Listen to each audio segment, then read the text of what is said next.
Decentralized autonomous organizations are one of the most important pillars of the Web3 and the blockchain economy, or the crypto era that we're entering right now.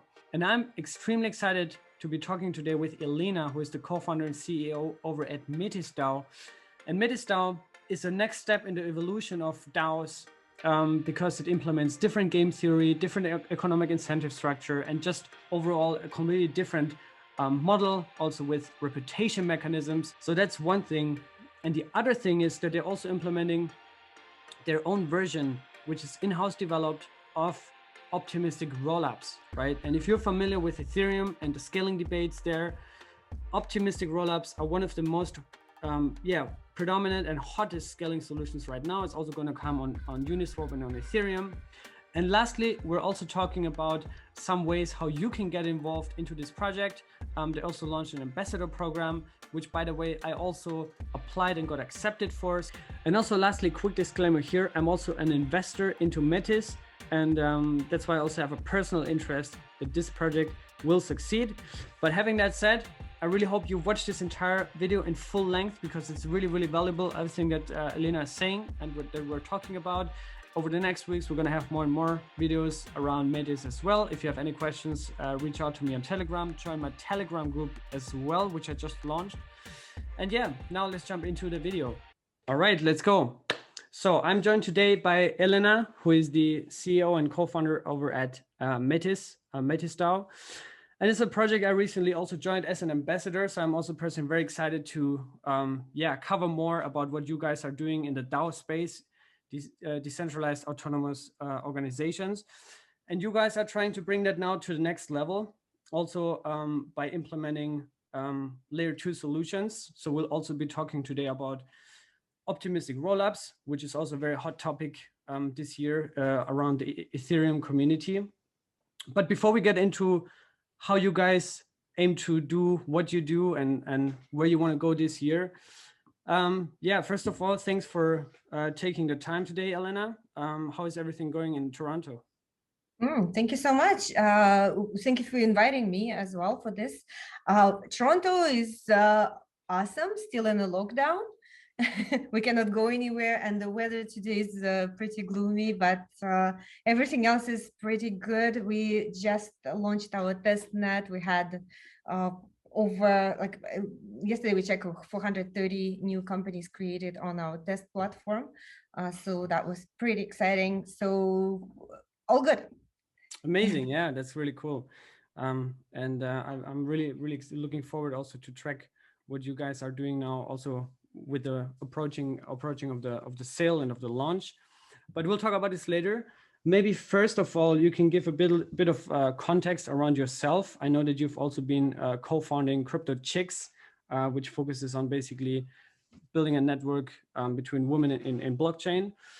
So can you give a bit of context about yourself, how you ended up with Metis, how the whole team came together, and how the whole idea came up? Yes, that was actually a longer story, because yes, I started with the Crypto Chicks and founded Crypto Chicks back in 2017. We ran it quite successfully, like the events, we ran it all over the world, and we're focusing, of course, on educating women and also youth, the young girls, in blockchain technology. And right now we're also expanding. Now the government actually give us more program to educate the women also in Canada.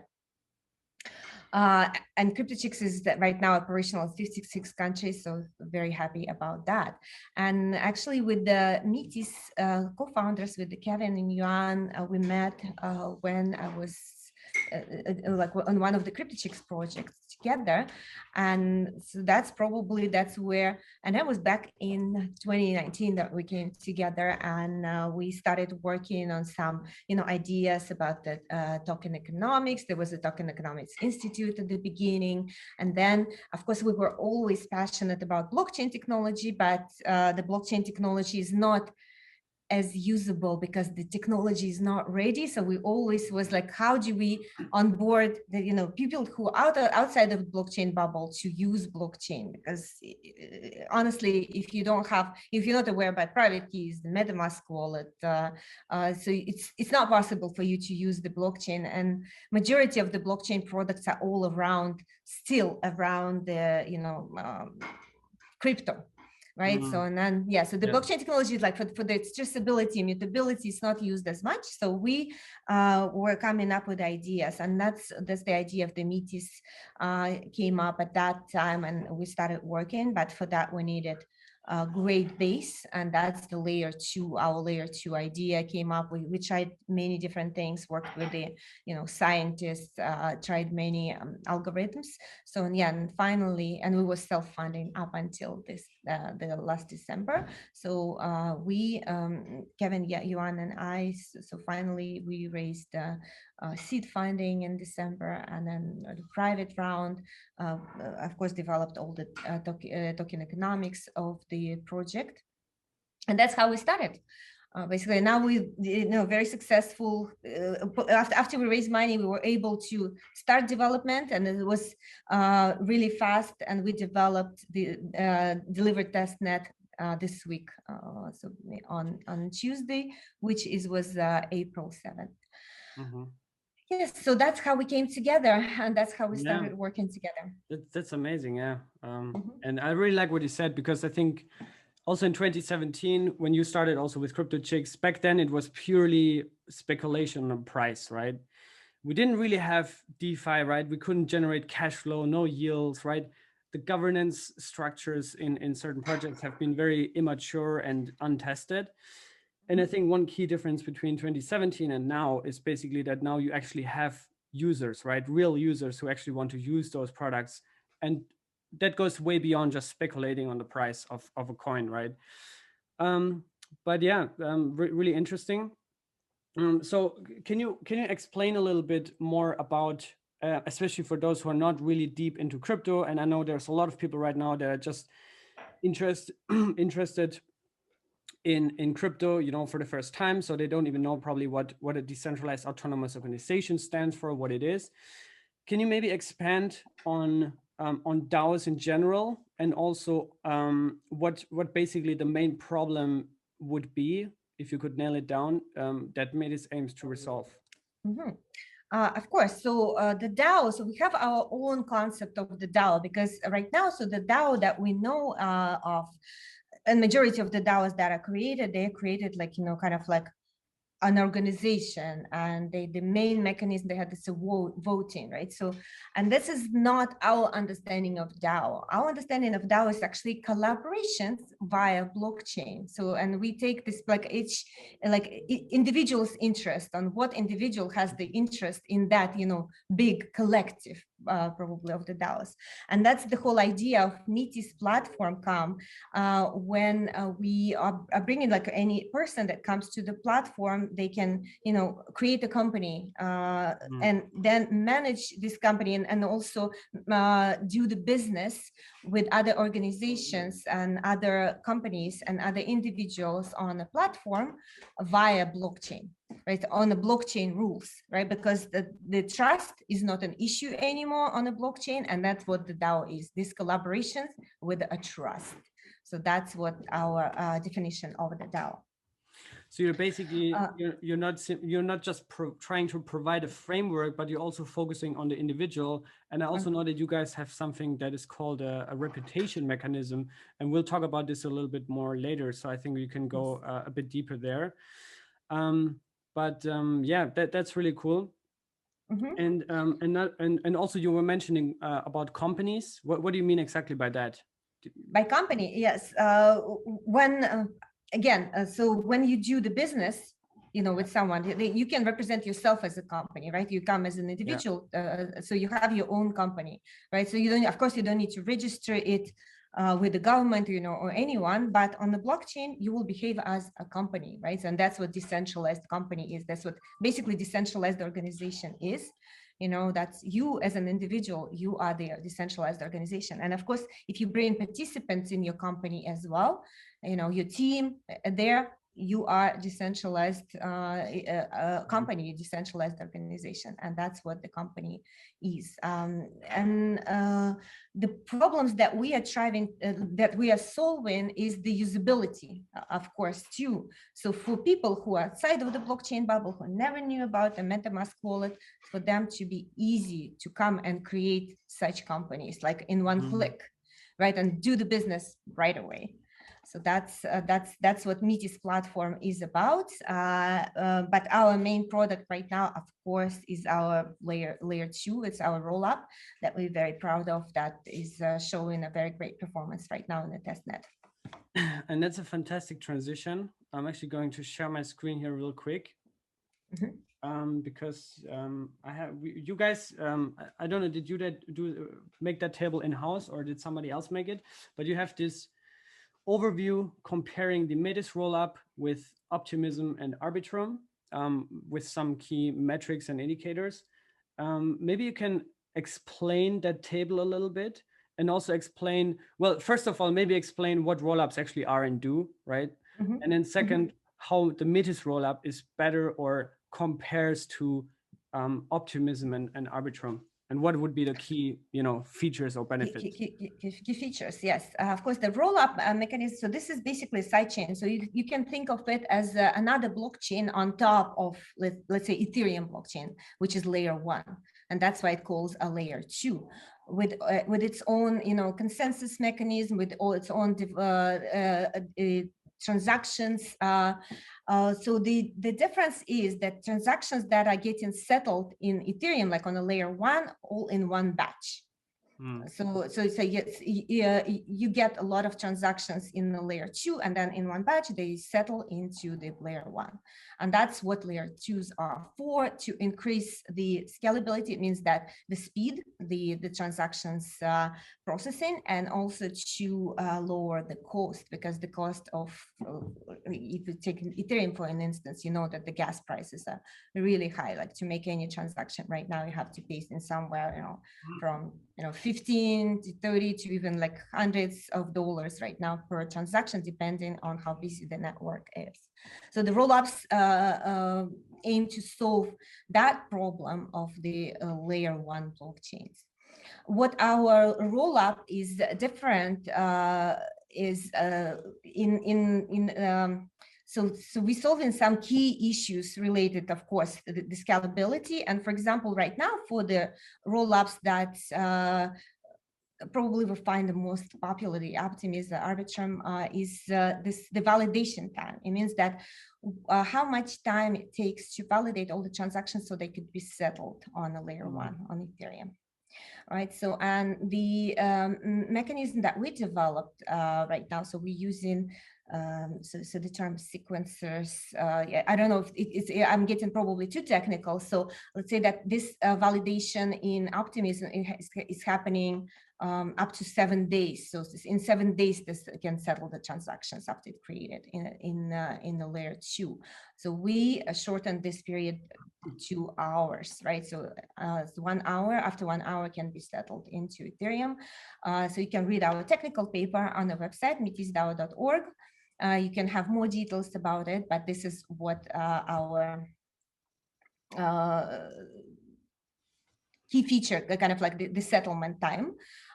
We also do it in more decentralized, scalable way. For example, if we're comparing to Optimism, there's one virtual machine that handling all this, computation of all the transactions.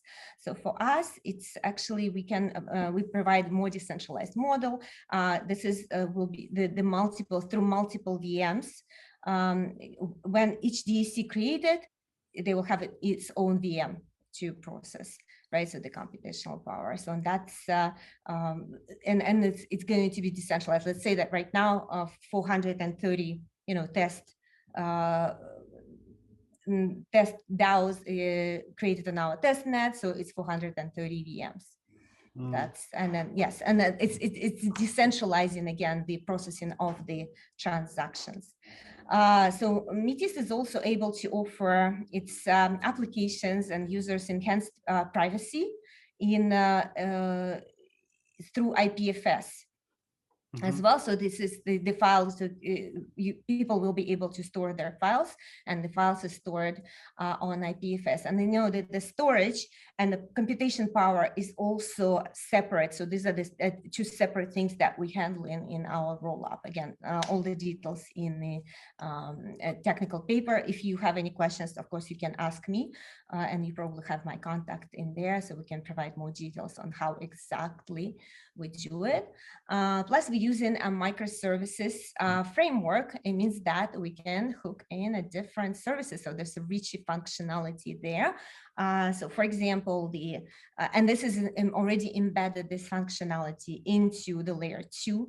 And we can hook in, hook out these processes as well. And so as our decentralized companies, decentralized organizations who creating their business on our platform, they can use that microservices engine as well, and hooking the modules like NFT minting, NFT trading. They can, and by the way, the NFT minting and trading is going to be nearly to the zero cost on the platform. And for example, the freelancer module, the fundraiser module, the so there are different, if you can think of use case for the blockchain, this is how you can think. This is the microservice that exists in the layer 2 that you can hook in. And as well, so in the storage of the files, I'm coming back to IPFS probably. So the different permissions are integrated as well. So DACs, which is decentralized autonomous companies who created their business on our platform, they can choose which files, which information to expose to outside of the public and which information is stored privately. So therefore, it becomes a permission. So, you know, when you hear about, you know, Hyperledger, that sometimes people use the Hyperledger for the permissions, right? So you don't need to do it anymore, right? So you can use our layer 2 for the permissioned access to the files. And of course, the DAC structure, so this is the last point here in this table, DAC structure embedded into our layer 2. It means that all the players that are participating in our network, they will be using this staking and pullback mechanism. So it means that you need to put the stake into prove that you are a good player.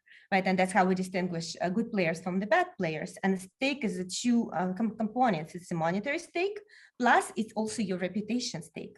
So each user and each company on the platform has the reputation passport, where all the activities get tracked. And, you know, all your deeds on the platform, all your deeds on the layer 2, I get recorded, and therefore you need to stake your reputation every time you do something. And of course, your reputation can grow, can decrease as well, depending on what you do. And that's what our layer 2 roll up, and that's how we're different. Interesting. Yeah, the question about the reputation would have been my next one, but you already touched upon it, so that's great.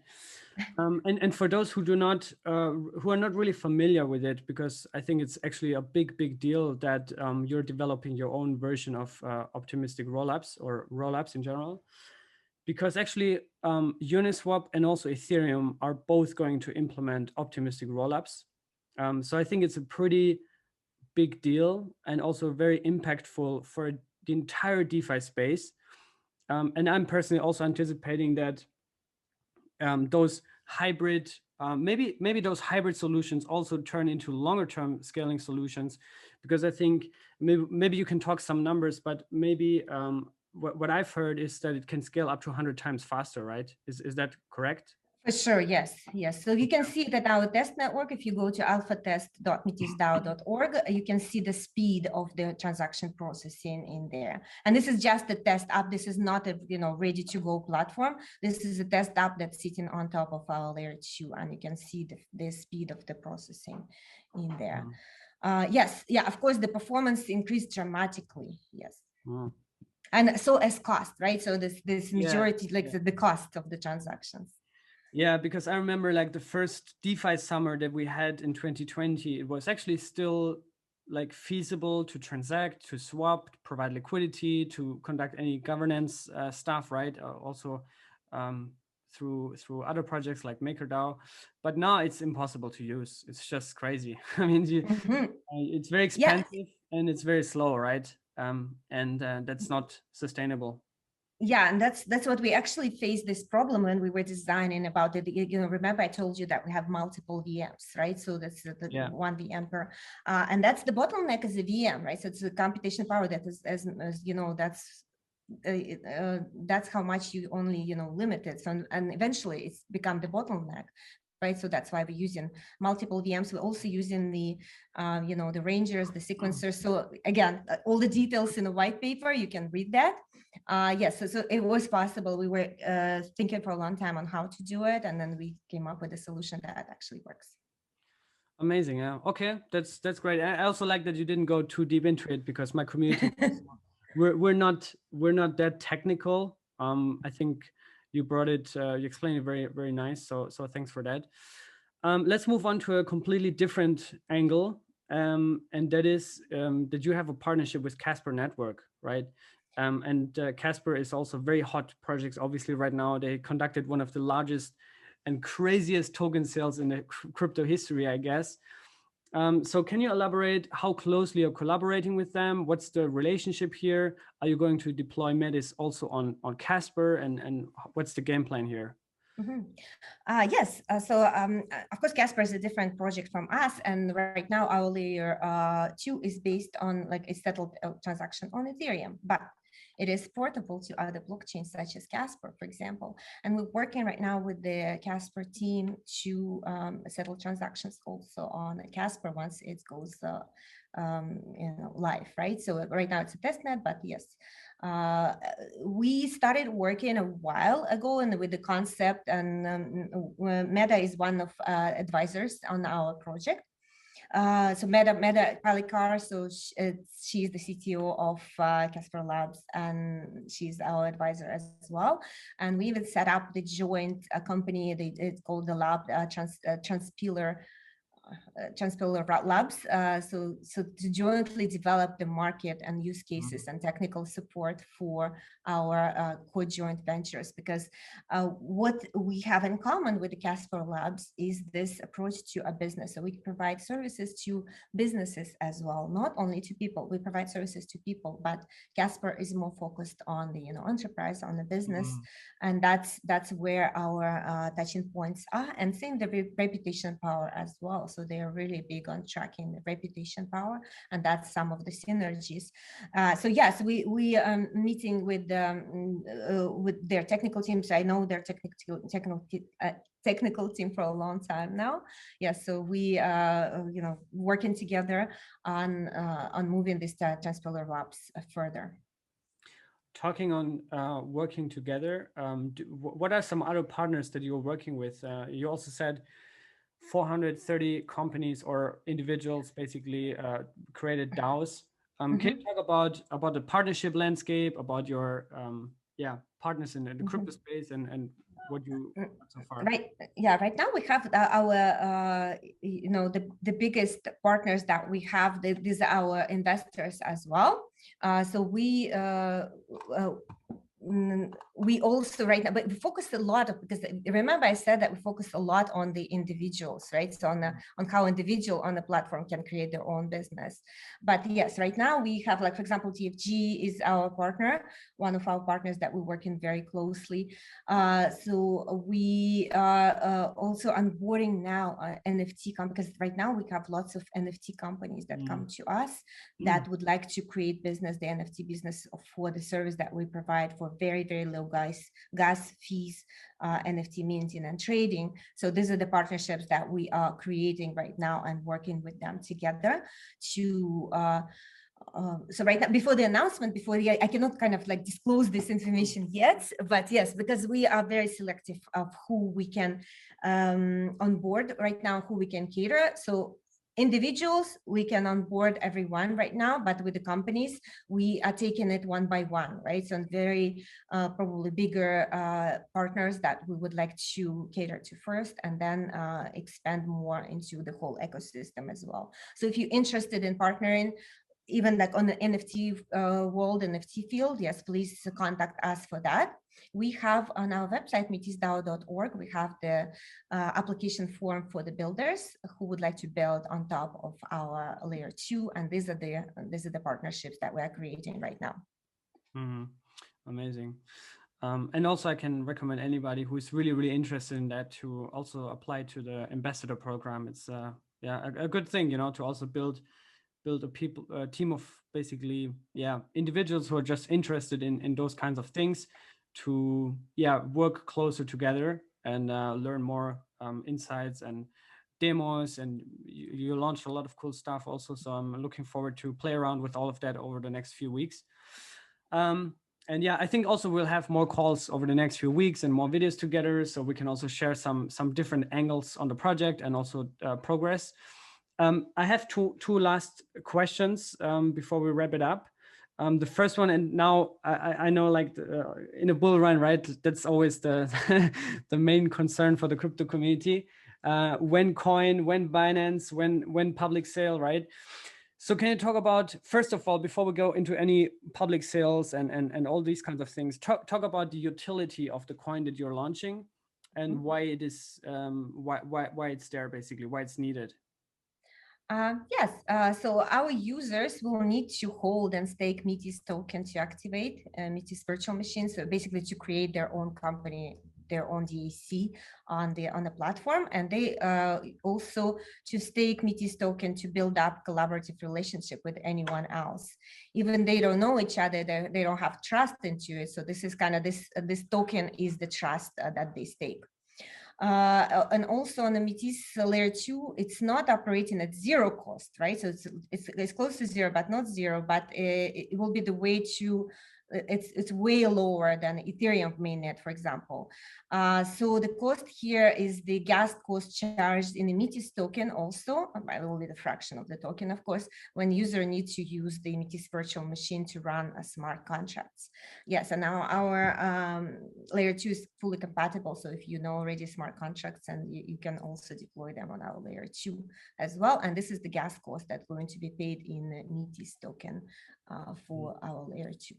And regarding the public sale for the IDO, we already have a date. I'm not sure if I can disclose it yet, because this is something that we just set up. No, I mean, the question for the team, so maybe not yet, so maybe we'll do another appearance regarding the date and a public sale, but this is not what we about, right? So our public sale for us, it's not fundraising event. It's because we raised already lots of funds in the private round. So this is not what our aim. It's our aim to actually evenly distribute our token among people in the world, right? So this is our goal, what our goal is. And I know that there is lots of hype around it, and it's a good investment vehicle. I would rather not consider as that way, you know, and then not promote it at all, rather than this is a mechanism for heart and soul of the Metis DAO platform that we are right now developing. Yeah, well said. I guess, yeah, I think, of course, lots of people are still speculating on coins and prices, and that's all fine, right? That's all like emotional. In crypto, a lot of people want to, you know, make maybe money. things that I can kind of uncover, that it's going to be like a limited supply of 10 million tokens, and we only have just the 6% that's going to go on the on the circulation at the IDO at the very beginning. Sorry, TG, yes. So it's a percentage of it. So and the tokens also will be mined as well. So we'll have our rangers who will be mining the token, because this system is completely decentralized as well. So yes, so people will be rewarded with the tokens, and we have some tokens also for our ambassadors. For example, for the ambassador program, we allocated some of the tokens as well. And yeah, but our goal, and we right now, we onboarded ambassadors from all over the world. Our end goal, of course, to distribute this token as evenly as we can around the world. So you can't say a specific date, but can you say if it's in April or May or June or? It's in May. It's in May. All right, that's good. Okay, good to know. Okay, so that's cool. And also, I think on the website it says something about airdrop, and you already said about mining. So how can somebody become eligible for an airdrop or to yeah earn coins upfront besides the ambassador program, maybe? So yes, now I realized. So before this interview, I had to consult with our, marketing team and PR of how much I can say, because we have very strict rules with the PR companies because they always want to come first with the news.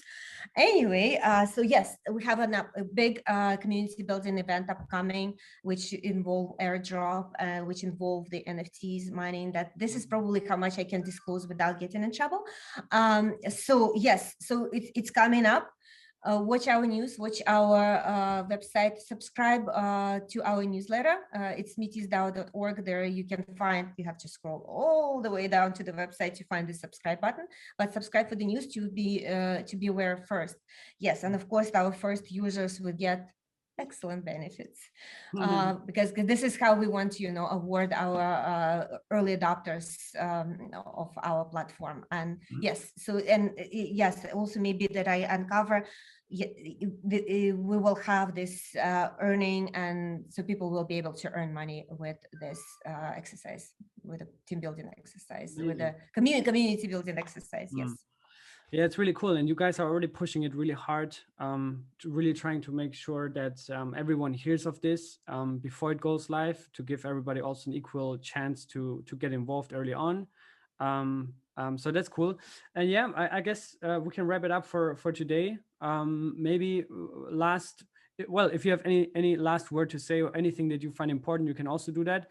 But I would also like to know, what would you recommend anyone who's now listening to this, who thinks that's a cool project, and what you said is cool? How can they get connected to you? Should they contact you on Telegram if they have further questions, or what's the best way to do that? Yes, we have a Telegram, so MetisDAO.